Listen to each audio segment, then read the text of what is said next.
हरे कृष्णा, राधे राधे। हम सभी साधक धर्म सम्राट स्वामी श्री करपात्री जी महाराज का जीवन परिचय श्रवण कर रहे हैं। भारतवर्ष में पहले 3 युगों के समान कलयुग में भी वेदादि शास्त्रों का उद्धार करने के लिए पतंजलि, कात्यायन, पाणिनि, गौड़पादाचार्य, श्री गोविंद भगवत पादाचार्य, श्री शंकराचार्य और उनके चारों शिष्यों की परंपरा में श्री शंकरानंद, वाचस्पति मिश्र, नीलकंठ सरस्वती, श्री मधुसूदन सरस्वती आदि अनेक मनीषी हो चुके हैं।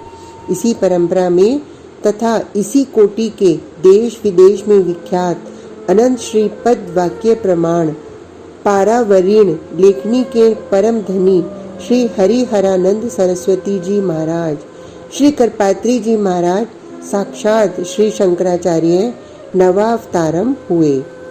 दिल्ली के महायज्ञ में 4-5 लाख लोगों की भीड़ में आपके सन्यास के गुरु शंकराचार्य श्री ब्रह्मानंद सरस्वती जी ने अपने हृदयोद्गार प्रकट करते हुए कहा था, यद्यपि व्यवहारिक दृष्टि से करपात्री जी मेरे शिष्य हैं और मैं इनका गुरु, परंतु विद्या की दृष्टि से जब मैं विचार करता हूँ तो मैं अपने को शिष्य रूप में तथा इनको गुरु रूप में देखता हूँ। जिनके गुरु जो कि शंकराचार्य पद पर आसीन है, उनके आपके प्रति ऐसे विचार हो तो आपके विषय में कुछ भी कहना या लिखना अनधिकार चेष्टा मात्र है। फिर भी अधिकारियों को लाभ मिले इस उद्देश्य से आपके विद्वता के कुछ अंशों को आगे लिखेंगे। यद्यपि आपने बहुत सारे क्लिष्ट ग्रंथों की रचना और भाष्य किए हैं, परंतु उन सब में सर्वोपरि पांडित्यपूर्ण वेदार्थ पारिजात नामक ग्रंथ है। इसमें आपने वेदों से संबंधित जीवन पर्यंत के अध्ययन का सारांश दे दिया है। आपके जीवन काल में संसार के किसी भी विद्वान का साहस नहीं हुआ कि सैद्धांतिक रूप से वह आपका या आपके ग्रंथ का खंडन कर सके, परंतु आपके ब्रह्मीभूत होने पर आर्य समाजी पंडित विशुद्धानंद मिश्र तथा उनकी पत्नी ने वेदार्थ पारिजात के खंडन के उद्देश्य से वेदार्थ कल्पद्रुम नाम का ग्रंथ लिखा। उनके इस ग्रंथ का खंडन पुरी के वशिष्ठ शंकराचार्य ब्रह्मलीन स्वामी निरंजन देव तीर्थ जी ने वेदार्थ भाष्यवार्तिक नामक ग्रंथ को गद्य और पद्य में लिखा। आपने अपने ग्रंथ के मंगलाचरण का प्रथम श्लोक ही अत्यंत रहस्यपूर्ण लिखा है। अगजानन पद्मार्कम गजानन अहर्निशम अनेक दंतम भक्ता नामेत दंत मुपासमहे। इस श्लोक के दो प्रकार के अर्थ निकलते हैं, एक सामान्य और एक विशेष अर्थ। पहले सामान्य अर्थ को लिखकर विशेष अर्थ को लिखते हैं। सामान्य अर्थ पार्वती के मुख रूपी कमल को प्रफुल्लित करने के लिए जो सूर्य के समान है, भक्तों की अनेक इच्छाओं की पूर्ति करने वाले उन एक दंत गणेश जी की हम उपासना करते हैं। विशेष अर्थ इस श्लोक में अगजानन तथा एक दंत दोनों पद रहस्यात्मक हैं। अगजानन यद्यपि यह शब्द जिसका हाथी का मुंह नहीं है इस भाव का भी द्योतक है, परंतु इसमें अकारो वासुदेव स्यात्। अकार वासुदेव स्वयं प्रकाश ब्रह्म का वाचक है, अथवा अगजानन का अकार ओम के प्रथम अक्षर का बोधक है, अर्थात अगजानन के अकार से ओम के द्वारा मंगलाचरण किया, जो कि सन्यासियों का सर्वस्व है। एक दंतम एकम एकमेवा द्वितीयम ब्रह्म, अर्थात ब्रह्म सजातीय विजातीय स्वगत तीनों भेदों से रहित होने के कारण एक है।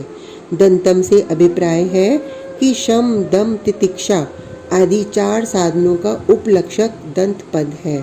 भाव यह है कि अंतःकरण की समस्त वृत्तियों का निरोध करके हम उपासमहे उपासना करते हैं, अर्थात उपास्य उपासक भाव को दूर कर ऐक्य रूप से चिंतन करते हैं। वेदों का अर्थ करने के लिए वेदांग, स्मृति, रामायण, महाभारत आदि इतिहास, अष्टादश पुराण तथा सभी दर्शनों की परमावश्यकता है। वेदों के प्राचीन भाष्यकारों तथा टीकाकारों ने इसका आश्रय लिया है। शुक्ल यजुर्वेद की मध्यांजनी में शाखा पर उब्बट तथा महीधर ने भाष्य किया है। इन दोनों के भाष्यों का सारांश संदेह रहित थोड़े शब्दों में सायणाचार्य जी ने किया है। सायण के परवर्ती आचार्यों ने इन तीनों की शैली का अनुसरण किया है, किंतु जैन तथा बौद्ध आचार्यों ने इसका खंडन किया है। इनके परवर्ती आचार्यों ने इन दोनों में दोष बताते हुए पूर्ववर्ती आचार्यों का मंडन किया है। बहुत समय बीतने पर दयानंद नामक व्यक्ति ने सनातनी पद्धति को दूषित किया। वह वास्तव में लोकायत मार्ग का अनुयायी था, फिर भी लोगों को ठगने, ख्याति, सम्मान तथा पूजा के लिए अपने को वैदिक सिद्ध करता था। कुछ विदेशी विद्वानों ने भी ऐसा ही दुस्साहस किया है। धर्म मार्ग में स्थित आस्तिक किसका आश्रय ग्रहण करें, उन्हें धैर्य किस प्रकार हो, यह सब देखकर तथा विद्वानों की प्रार्थना करने पर प्राचीन आचार्यों के समर्थन करने के लिए तथा जिन्होंने प्राचीन आचार्यों के विरुद्ध लिखा है उनका खंडन करने के उद्देश्य से विक्रम संवत 2021 के प्रभव नामक संवत्सर वसंत ऋतु वैशाख मास के शुक्ल पक्ष की तृतीया को गुरुवार के दिन आपने वेदार्थ पारिजात नामक ग्रंथ को प्रकाशित किया था। श्री स्वामी जी अपने ग्रंथ वेदार्थ पारिजात में वेद का लक्षण करते हुए लिखते हैं, ऊपर लिखे हुए प्रमाणों से अनेक निर्दोष विद्याओं के उद्गम स्थान वेदों की सर्वार्थ प्रकाशता स्वतः सिद्ध है। अर्थात ऊपर लिखे ग्रंथ वेद प्रमाणिक से प्रमाणिक है, वेद स्वतः प्रमाण है। सृष्टि के आरंभ में ब्रह्मा जी ने वेदों के शब्दों के आधार पर सबके भिन्न भिन्न नाम और कर्तव्य और कर्म तथा जीवन यापन की व्यवस्था की है। मनु के इस वचन से तथा व्यास जी के वेदांत सूत्र के आधार पर शब्द इति विश्व की सृष्टि करने और उसको प्रकाशित करने में प्रत्यक्ष तथा अनुमान प्रमाण से वेदों का असाधारण महत्व ज्ञात होता है। ब्रह्म तथा धर्म ज्ञान का कारण वेद रूपी शास्त्र है। विश्व की सृष्टि तथा उसके प्रकाशत्व रूप से वेदों का असाधारण महात्म्य ज्ञात होता है। आप स्तंभ आदि ऋषियों ने भी मंत्र ब्राह्मण योर्वेद नाम ध्येयम मंत्र तथा ब्राह्मण दोनों भागों को वेद की संज्ञा दी है, परंतु स्वामी दयानंद जी ने एक एक वेद की एक एक संहिता मानी है, अन्य संहिताओं को निरस्त कर दिया है। उन्होंने ब्राह्मण भाग को वेद नहीं माना है, जो कि महाभाष्यकार पतंजलि तथा सभी ऋषियों के मत के विरुद्ध है। श्री उदयनाचार्य जी ने भी लिखा है, जिसका मूल कहीं उपलब्ध न हो वह वेद है। प्राचीन आचार्यों ने इसका लक्षण किया है। शब्दातिरिक्त तथा शब्दोपजीवी जो प्रमाण है वह वेद है। वेद की रचना किसी देवता, ऋषि, अवतार, सिद्ध पुरुष या ईश्वर इनमें से किसने की है, इस विषय में बड़ा मतभेद पाया जाता है। यदि वेद कुछ विद्वान ईश्वर कृत, कुछ हिरण्यगर्भ कृत, कुछ प्रजापति कृत, कुछ अग्नि आदि देवताओं को वेद का कर्ता मानते हैं, किंतु जैसा मतभेद वेद के विषय में पाया जाता है वैसे ही मनुस्मृति, वाल्मीकि रामायण तथा महाभारत के कर्ताओं के विषय में नहीं है। यदि वेद का कर्ता ऊपर कहे गए कर्ताओं में से कोई 1, 2 या 3 होते तो इसका कहीं प्रमाण अवश्य मिलता। प्रमाण न मिलने से वेद अपौरुषेय सिद्ध होते हैं। कुछ विद्वान इन प्रमाणों को देकर अपने अपने पक्ष को सिद्ध करते हैं, किंतु इन मंत्रों में वेद के कर्ता का निर्देश नहीं है। यो ब्राह्मणम विदधाति पूर्वम यो वै वेदांश प्रहिणोति तस्मै। जो सृष्टि के आरंभ में ब्रह्मा की रचना करता है, बाद में उनको वेदों का उपदेश करता है।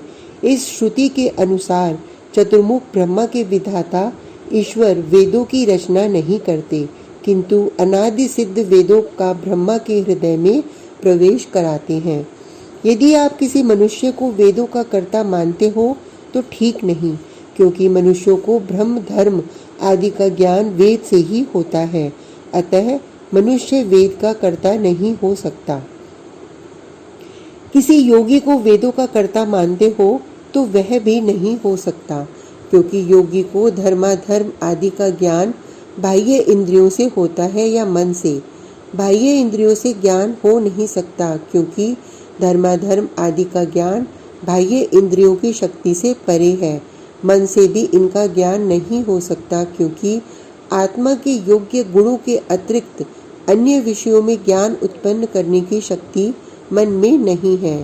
यद्यपि धर्माधर्म आत्मा के गुण हैं, तो भी अयोग्य होने से मन के विषय नहीं हो सकते। भाव यह है कि बाहर या अंदर की इंद्रियों से प्रत्यक्ष के योग्य वस्तु का प्रत्यक्ष होता है। नेत्रों से रूप का, कान से शब्द का, त्वचा से शीतोष्ण, कोमल, कठोर आदि का प्रत्यक्ष होता है। वैसे ही मन से सुख दुख का प्रत्यक्ष भले ही हो, किंतु मन से पाप पुण्य आत्मा आदि का प्रत्यक्ष नहीं हो सकता, क्योंकि मन इस प्रत्यक्ष के योग्य नहीं। दूसरी बात यह है कि योगी में वेद रचने की सामर्थ्य अकारण है या सकारण। अकारण हो नहीं सकता। यदि अकारण मानते हैं तो बिना कारण भोगियों में भी वेद रचने की सामर्थ्य होनी चाहिए। यदि सकारण सामर्थ्य है तो भी बनता नहीं, क्योंकि योग आदि का लक्षण धर्म के हेतु होने पर पहले उनका ज्ञान आवश्यक है। यह ज्ञान वेद के बिना नहीं हो सकता। अतः वेद का कर्ता योगी नहीं हो सकता। ईश्वर भी वेद का कर्ता नहीं हो सकता, क्योंकि वेद से ही ईश्वर की सिद्धि होती है। यदि ईश्वर को वेदों का कर्ता मानते हैं तो अनन्य आश्रय दोष प्राप्त होता है। इसलिए ईश्वर भी वेद का कर्ता नहीं है, परंतु कल्प के आरंभ में स्मरण करता है।